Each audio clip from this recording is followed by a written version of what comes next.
সবুজ ধানের মাঠ, কাঁচা রাস্তা, নদীর কলকল শব্দ আর মানুষের সরল জীবনে ভরা একটি সুন্দর গ্রামের নাম ছিল সোনাপুর। ভোরের প্রথম সূর্যের আলো পড়তেই গ্রামের মানুষ নিজেদের কাজে ব্যস্ত হয়ে পড়ত। কেউ মাঠে যেত, কেউ গরু নিয়ে চড়াতে বের হতো, আবার কেউ বাজারের উদ্দেশ্যে রওনা দিত। এই গ্রামেরই সবচেয়ে ধনী মানুষ ছিলেন জমিদার প্রতাপবাবু। বিশাল প্রাসাদ, অসংখ্য জমি, চাকর বাকর সবকিছুর অভাব ছিল না তার। কিন্তু যত বড় ছিল তার সম্পদ, তার চেয়েও বড় ছিল তার অহংকার। গ্রামের গরিব মানুষ তার নাম শুনলেই ভয়ে কেঁপে উঠত।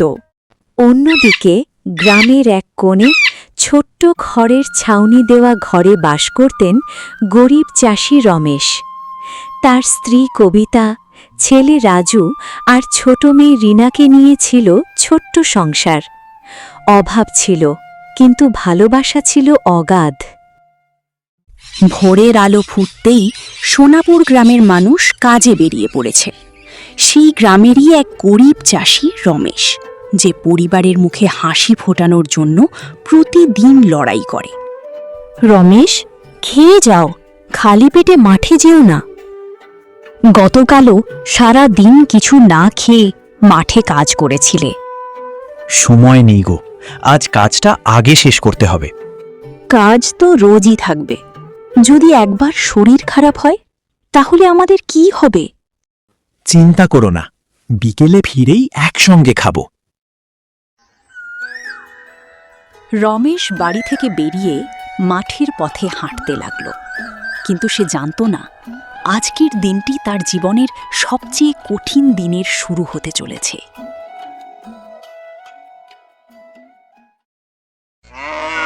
গ্রামের সব চাষি নিজেদের জমিতে ব্যস্ত। কেউ লাঙল চালাচ্ছে, কেউ ধানের চারা রোপণ করছে। রমেশও ঘাম ঝরিয়ে নিজের কাজে মন দিয়েছে। ঠিক সেই সময় দূর থেকে ঘোড়ার খুঁড়ের শব্দ ভেসে এলো। শব্দটা যত কাছে আসতে লাগল, গ্রামের মানুষের মুখের হাসি ততই মিলিয়ে যেতে লাগল। ওই যে জমিদার প্রতাপবাবু আসছেন। আজ আবার কার উপর রাগ ঝাড়বেন কি জানে। সবাই সাবধানে থাকো। প্রতাপবাবু ঘোড়া থেকে নেমে চারদিকে তাকালেন। তার সঙ্গে ছিল দুজন লাঠিয়াল। গ্রামের মানুষ ভয়ে মাথা নিচু করে দাঁড়িয়ে রইল। কোথায় রমেশ? অনেকদিন হলো তার কোনো খবর পাচ্ছি না। খাজনার সময় কি সে ভুলে গেছে? প্রণাম প্রতাপবাবু, আমি এখানেই আছি। প্রণাম করলে হবে না, আমার পাওনা কবে দেবে? সময় তো প্রায় শেষ। বাবু, গতবারের ঝড়ে অনেক ক্ষতি হয়েছে, আর কয়েকটা দিন সময় দিলে আমি সব টাকা শোধ করে দেব। আমি কথা দিচ্ছি। কথা? তোমাদের মতো গরিবের কথার দাম কত জানো? সবাই শুধু সময় চায়, টাকা দিতে কেউ আসে না। আমি কখনো আপনার সঙ্গে মিথ্যে কথা বলিনি বাবু, শুধু একটু সুযোগ চাই। সুযোগ? সুযোগ পেতে হলে আগে সামর্থ্য থাকতে হয় রমেশ। 7 দিনের মধ্যে খাজনা না পেলে তোমার জমি আর ঘর দুটোই আমার হয়ে যাবে। আমি শেষবারের মতো চেষ্টা করব বাবু, আশা করি আপনি নিরাশ হবেন না। 7 দিন, একদিনও বেশি নয়। তারপর আমার লোকেরা নিজেরাই সব নিয়ে যাবে। প্রতাপবাবু চলে গেলেন, কিন্তু তার কথাগুলো যেন রমেশের বুকের ভেতর কাঁটার মতো বিঁধে রইল। মাঠের মাঝখানে দাঁড়িয়ে সে দূরের আকাশের দিকে তাকিয়ে শুধু একটাই কথা ভাবছিল। হে ভগবান, আমি তো শুধু পরিশ্রম করেই বাঁচতে চাই। আমার পরিবারটার মুখে হাসি রাখার আর কোনো পথ কি নেই? প্রতাপবাবুর কথা শুনে রমেশ ভারী মন নিয়ে বাড়ি ফিরল। মুখে কোনো কথা নেই, মাথা নিচু করে উঠোনে বসে রইল। তার চোখের দিকে তাকিয়েই কবিতা বুঝে গেল আজ নিশ্চয়ই বড় কিছু হয়েছে। কি হয়েছে রমেশ? তুমি এমন চুপ করে আছো কেন? মাঠে কিছু হয়েছে? প্রতাপবাবু আজ মাঠে এসেছিলেন। 7 দিনের মধ্যে খাজনা দিতে বলেছেন। না পারলে জমি আর ঘর কেড়ে নেবেন। এত তাড়াতাড়ি আমরা টাকা কোথায় পাবো? কিন্তু তুমি ভেঙে পড়ো না, আমরা একসঙ্গে আছি, কিছু একটা পথ নিশ্চয়ই বের হবে। বাবা, আমি কাল থেকে স্কুলের পরে কাজ করব, তোমাকে একা সব কষ্ট করতে দেব না। না রাজু, তোমার কাজ এখন পড়াশোনা, মানুষ হতে হবে তোমাকে। আমার কষ্ট নিয়ে তুমি ভাববে না। বাবা, আমরা কি এই বাড়ি ছেড়ে চলে যাব? না মা, যতদিন আমি বেঁচে আছি ততদিন তোমাদের মাথার ওপরের এই ছাদ কেউ কেড়ে নিতে পারবে না। এই সব কথা শুনে গ্রামের মাস্টার মশাই সুকুমার বাবু ছুটে আসে রমেশের কাছে। রমেশ, আজ মাঠে যা হয়েছে সব শুনেছি, তাই ভাবলাম তোমার সঙ্গে একটু কথা বলি। আমি আর কোনো পথ দেখছি না মাস্টার মশাই, যতই পরিশ্রম করি যেন দুঃখ আমার পিছু ছাড়ে না। তুমি শুধু নিজের কথা ভেবো না, এই গ্রামের মানুষ তোমাকে ভালোবাসে। আমি বিশ্বাস করি সবাই তোমার পাশে দাঁড়াবে। কিন্তু কেউ কি সত্যিই আমার জন্য এত কিছু করবে? আগে মানুষের ওপর বিশ্বাস রাখো। কাল সকালে বটগাছের নিচে এসো, তারপর দেখবে সোনাপুর গ্রামের আসল শক্তি কি।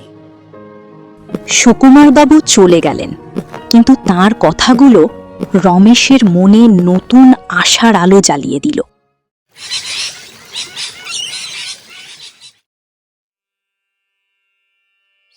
পরদিন সকালে রমেশ সুকুমার বাবুর কথা মতো গ্রামের পুরনো বটগাছের নিচে পৌঁছালো।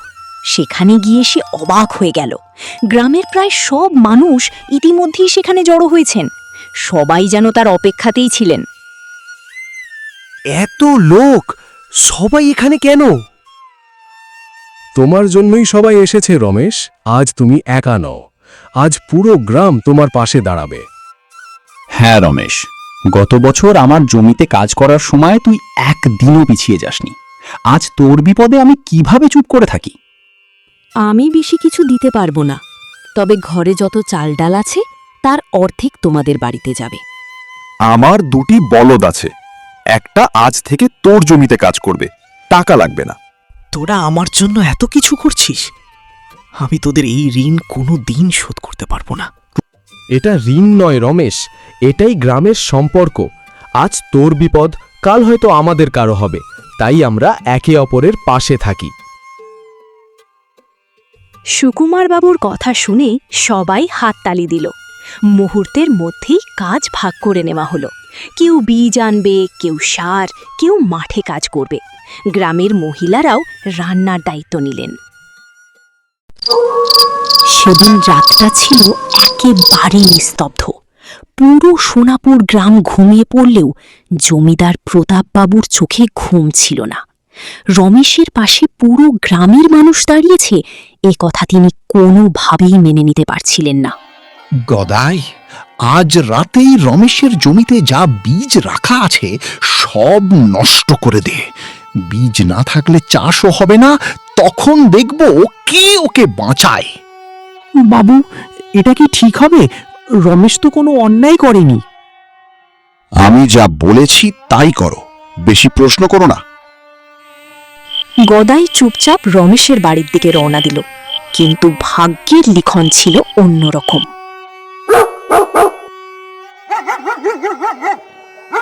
কুকুরের জোরে ঘেউ ঘেউ শব্দ শুনে রাজুর ঘুম ভেঙে যায়। কে ওখানে? কেই আমাদের উঠোনে? না, আজ আর পারবো না। এই নিষ্পাপ পরিবারের ক্ষতি করতে আমার হাত উঠছে না। গদাই কোনো ক্ষতি না করেই ফিরে গেল। সেই রাতে প্রথমবার তার মনে হলো অন্যায়ের পাশে দাঁড়িয়ে সে বড় ভুল করছে। রমেশের মতো ভালো মানুষের সর্বনাশ করে কোনোদিন শান্তি পাওয়া যায় না। আমাকে সত্যের পথেই ফিরতে হবে।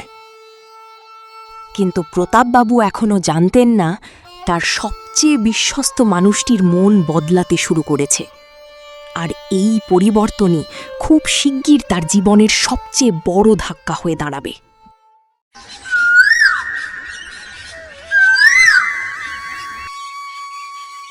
পরের দিন ভোরে রমেশ মাঠে এসে দেখল সব কিছু ঠিকঠাক আছে, সে বুঝতেই পারল না গত রাতে কত বড় বিপদ তার দরজা পর্যন্ত এসে ফিরে গেছে।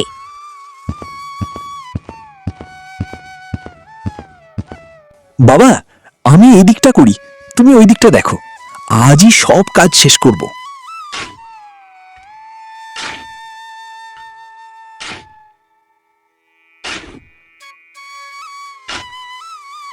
গ্রামের মানুষও একে একে মাঠে চলে এলো। কেউ বীজ বুনল, কেউ সেচ দিল, কেউ আগাছা পরিষ্কার করল। সেদিন রমেশের জমি যেন শুধু তার নিজের ছিল না, পুরো গ্রামের হয়ে উঠেছিল। দেখছ রমেশ, একতার শক্তি কাকে বলে? আজ এই মাঠে শুধু ফসল নয়, মানুষের বিশ্বাসও জন্ম নিচ্ছে। আমি এই ভালোবাসা কোনোদিন ভুলব না সুকুমার বাবু। কিন্তু দূরে দাঁড়িয়ে প্রতাপবাবু সব কিছু দেখছিলেন। যতই তিনি রাগ করছিলেন, ততই গ্রামের মানুষ আরও শক্ত হয়ে একসঙ্গে দাঁড়াচ্ছিল। কয়েক মাসের কঠোর পরিশ্রমের পর রমেশের জমিতে সোনালি ধান দুলতে শুরু করল। পুরো গ্রাম আনন্দে ভরে উঠল, কিন্তু প্রতাপবাবুর মুখে কোনো হাসি ছিল না। অসম্ভব! এত ভালো ফসলও পেল কিভাবে? না না, এ হতে পারে না। বাবু, এটা শুধু রমেশের ফসল নয়, পুরো গ্রামের পরিশ্রমের ফল। আমি নিজেই দেখে আসব মাঠে কি হচ্ছে।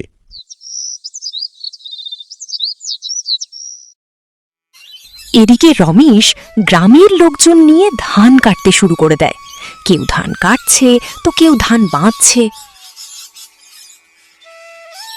প্রতাপবাবু মাঠে পৌঁছে দেখলেন গ্রামের ছোট বড় সবাই রমেশের সঙ্গে ধান কাটছে। কারো মুখে ক্লান্তি নেই, আছে শুধু হাসি। প্রতাপবাবু, আপনার সব পাওনা আমি আজই শোধ করে দেব। প্রতাপবাবু, মানুষকে ভয় দেখিয়ে নয়, ভালোবাসা দিয়েই জয় করা যায়। সুকুমার বাবুর কথা শুনে প্রতাপবাবু মাথা নিচু করে দাঁড়িয়ে রইলেন। জীবনে প্রথমবার তিনি নিজের ভুল বুঝতে শুরু করলেন। পরের দিন সকালে প্রতাপবাবু নিজেই রমেশের বাড়িতে এলেন। তাকে দেখে সবাই অবাক হয়ে গেল। রমেশ, আমাকে ক্ষমা করে দাও। অহংকারে আমি অনেক অন্যায় করেছি। আজ বুঝেছি মানুষের আসল শক্তি টাকা নয়, মানুষের ভালোবাসা। ভুল সবাই করে বাবু, ভুল বুঝতে পারাটাই সবচেয়ে বড় কথা।